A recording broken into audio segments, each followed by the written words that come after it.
Hello दोस्तों, नमस्कार। आज की वीडियो में स्वागत करते हैं आप सभी का। तो आज NCERT math class 10th exercise 6.2 का क्वेश्चन नंबर 6 कराएंगे इस वीडियो में। क्लियर? तो देखिए क्वेश्चन नंबर 6 में क्या दे रखा है, क्वेश्चन को पढ़ते हैं। क्वेश्चन नंबर 6 में दे रखा है कि आकृति में क्रमशः OP डॉट OQ और OR पर स्थित बिंदु A डॉट B और C इस प्रकार है कि AB समांतर है PQ के, ठीक है, यानी कि लंबवत है। सॉरी, ए बी लंबवत है पी क्यू और ए सी लंबवत है पी आर। तो दर्शाइए कि बी सी लंबवत है क्यू आर की। तो देखिए यहाँ पर ओ पी और डॉट ओ आर, यहाँ पर देख लेते हैं इसमें कहाँ है ओ पी हमारा ये है, क्लियर, और ए ओ क्यू हमारा ये है, ठीक है। और कह रहा है ओ आर पर स्थित है बिंदु A B C. A B C कहाँ बिंदु ए ये हमारा, बी ये बिंदु है हमारा, और बी हमारा ये है, और सी वाला हमारा ये है, ठीक है। देखिए सी वाला ये है, हमें तीनों बिंदु दिखाई दे रहे हैं। तो अब देखिए ए बी समांतर है पी क्यू के।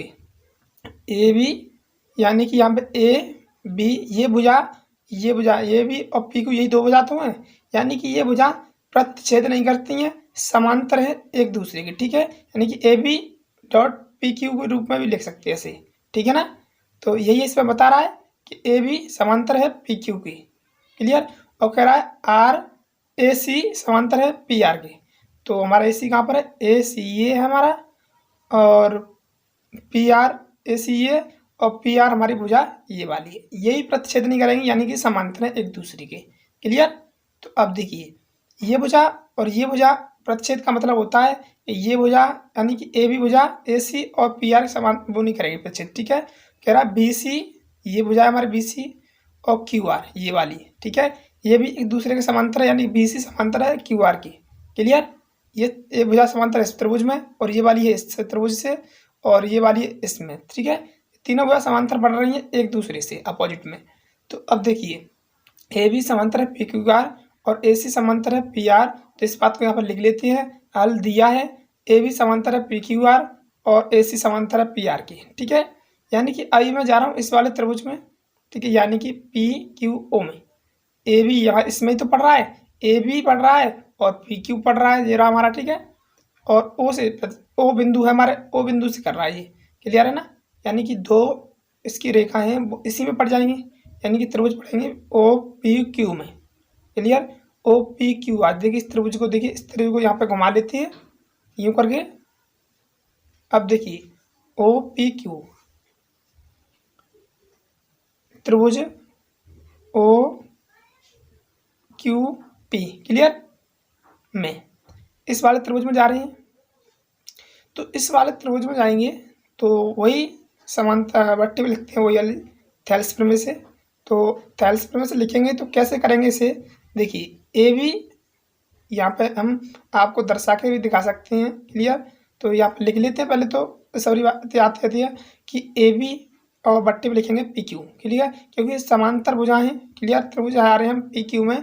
तो ए बी और पी क्यू प्रतिच्छेद नहीं करेंगी, उसी को तो हम समांतर कहते हैं। या मैं बार बार बता रहा हूँ आपको, समांतर किसे कहते हैं कि ए बी, ठीक है, ये भुजा और ये भुजा और ये भुजा हमारी प्रतिच्छेद नहीं करेंगी, क्लियर। तो हो जाएगा हमारे ए बी समांतर है पी क्यू के, देख लीजिएगा आप। तो यहाँ पे वही लिखेंगे बात जो मैं बता रहा हूँ, त्रिभुज इसमें गए हम पी क्यू आर में, ठीक है। तो लिख लेते हैं आधारभूत समानुपातिकता से प्रमेय से, ठीक है।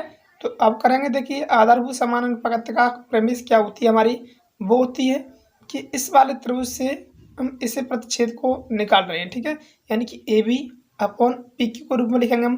तो अब लिख लेते हैं ओ ए अपॉन ओ ए पी, और ऐसे ही हमारा ये वाला हो जाएगा, यानी कि O B upon B Q हो जाएगा ना भैया, क्लियर, बिल्कुल हो जाएगा। समीकरण एक दे देते से नाम, और इस तरह ही ये हमारे गया है इस वाले समांतर में। तो इस तरह हम दूसरे त्रिभुज में जाएंगे और उसमें भी देखेंगे हम, क्लियर। ये गए हम, यानी कि ये वाली इस वाले त्रिभुज में गए थे, जब ही तो मैंने ये निकाल पाया है ए सी समांतर पी क्यू आर कर पाया हमने, ये रखा दे रखा था हमें। अब चलते हैं हम इस वाले में, यानी कि इस वाले में। क्लियर? तो देखिए अब इस वाले में जाएंगे तो क्या होगा हमारा भैया, अब ये भुजा और ये भुजा यानी कि लंबवत समांतर है, तो इस बात को भी यहाँ पर लिखेंगे। अब चलते हैं त्रिभुज O R O P R में, ठीक है ना। आपको ओ पी आर त्रिभुज दिखाई दे रहा होगा, इसमें भी लिखेंगे आधारभूत समानुपातिकता प्रमेय से, समानुपातिकता प्रमेय से। क्लियर? इतना लिखने के बाद जस्ट आपको क्या करना है कि इस तरह करना है ऊपर की तरह, ठीक है। यानी कि ए सी समांतर हो जाओगी पी आर की भैया, तो ये क्या हो जाएगा ओ सी अपॉन सी आर और ओ ए अपॉन ओ पी, ठीक है ना। क्योंकि अब हम जा रहे हैं त्रिभुज इस वाले में, लेफ्ट हैंड वाले में, ठीक है ना, राइट हैंड वाले में सॉरी। तो ऐसे लिखेंगे ओ ए अपॉन में क्या हो जाएगा हमारा ए बी, ए पी हो जाएगा। अब ये हो जाएगा हमारा, इस वाली भुजा को हमने पूरा कर दिया। अब चलते हैं इस वाली भुजा को, यानी कि ओ सी अपॉन सी आर, ठीक है ना।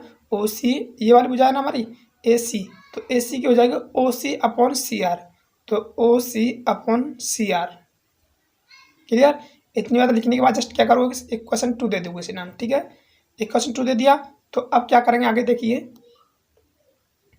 अब देखिए इक्वेशन फर्स्ट और इक्वेशन 2, इन दोनों समीकरणों को देखिए ए ओ ए और ए पी दोनों मैचिंग कर रहा है ना।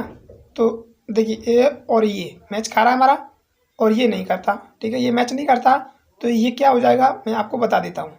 देखिए इसे लिख सकते हैं हम समीकरण 1 व 2 से, समीकरण 1 और 2 से लिखेंगे। देखिए ओ बी ओ सी और सी आर, ठीक है, यानी कि O B upon B Q equal to O C upon C are.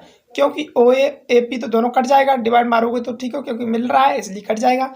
बचेगा हमारे पास O B upon B Q equal to O C upon C R, ठीक है, ये तो बचेगा ना।